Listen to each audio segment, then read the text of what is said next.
when is it time to update or evaluate your current software and see that you might need improvements? What are 3 things you think any business owner, small business owner that has software, either out of the box or custom software, should evaluate and look at to see if it's worth updating or adding new features to help their business processes? Are there any common themes that you see? I think when it comes to software, there's a couple of things that you have to do all the time, or you're going to run into problems, which as things update, you need to stay up with those updates. If you have a mobile app, iOS and Android, they update every year, and your app has to at least go through some sort of cursor check to see, do I still work? Because a lot of times they think, have to still work. It just works.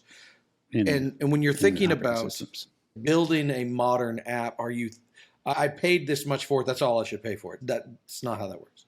So that's an easy one. But when it comes to internal software, if it's only your internal team using it, the question becomes, can you still develop on it? A lot of times that software gets so old, we're talking 6+ years. That's a long time in software land. That the number of people you can find to support said stack is going to get harder. If you are on a really old stack, I'd say every 5 years you need to really do a deep dive on what kind of upgrades. They're probably going to be somewhat substantial, but if you don't do them, then you're going to be stuck in a place where a developer could take advantage because they're the only ones who know the product and the only ones who can learn it. That's a horrible place to be in. Or the proverbial bust happens and that developer's gone for some reason, and now you're really holding the bag of some ancient software, and you're going to have to pay out the nose because not many people write that.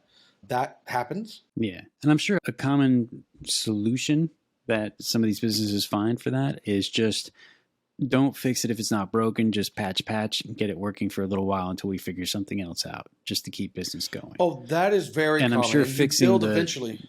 Yeah, the leaks in the wall with duct tape eventually are just going to burst. So what are some common sense ways that they could assess what they need every 5 years? Eventually you build what I call the Frankenbeast, which is you build the core thing and you bolt on all these other things, and you end up with this wobbly contraption that eventually breaks under its own weight because multiple development teams or whatever have been in there and they don't have a cohesive things.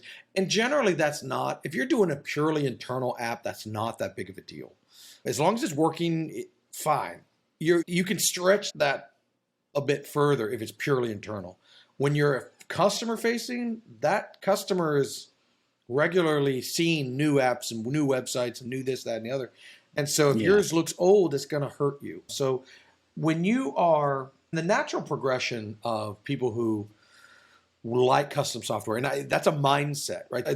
When it comes to business owners, there's really 2 types of people that I find. People who like out-of-the-box software and can deal with the shortcomings of that, and because it's not molded to your business, and that's fine. That's a lot of people. And then the people who really like things to be their own, and they're a custom software shop, and they love it. They want their software does what they do. Some of our clients consider it a competitive advantage. That I'm in a competitive industry and the other guys are buying off the shelf, and I know what those can do, and we're going to build something that's unique to us, and that's going to make us better. That's a common thing.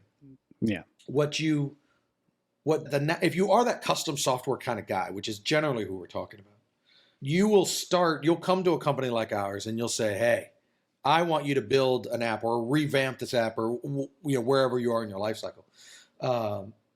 To make my company run, I've got this custom software suite. I need that, and I want you to help me build it. Okay, great. We then modernize them.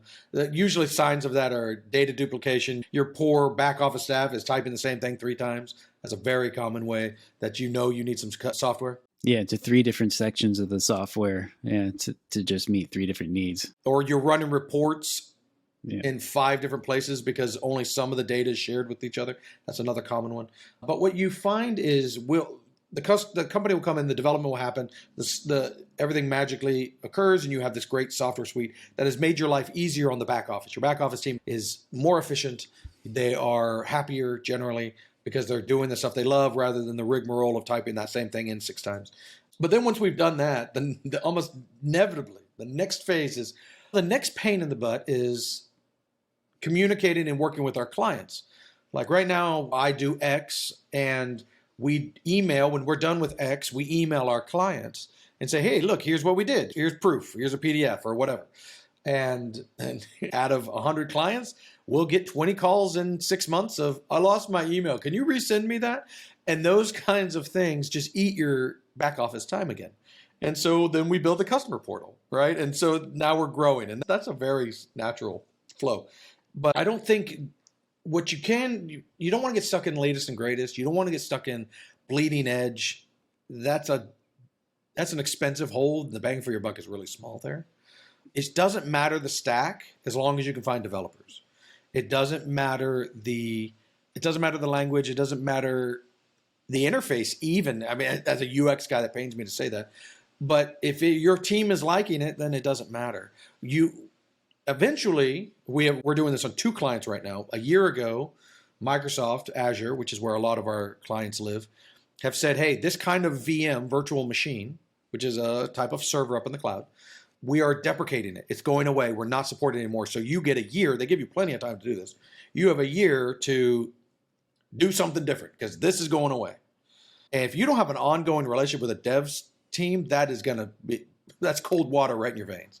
Because they're literally turning your server off. Yeah, I would imagine if you just had your standalone app working for you without an internal team and you're just using contractors here and there, to find someone to be like, hey, I need you to move everything off of this VM or server and find a better place to put it and do it without breaking anything. Yeah, and don't break it because this is my business. This is my entire life right here, and please take care of it. So we're doing that right now with 2 of our clients, and it's not a big deal for us. We work and we're in there with them all the time. So it takes time. You have to test the crud out of it because this is production.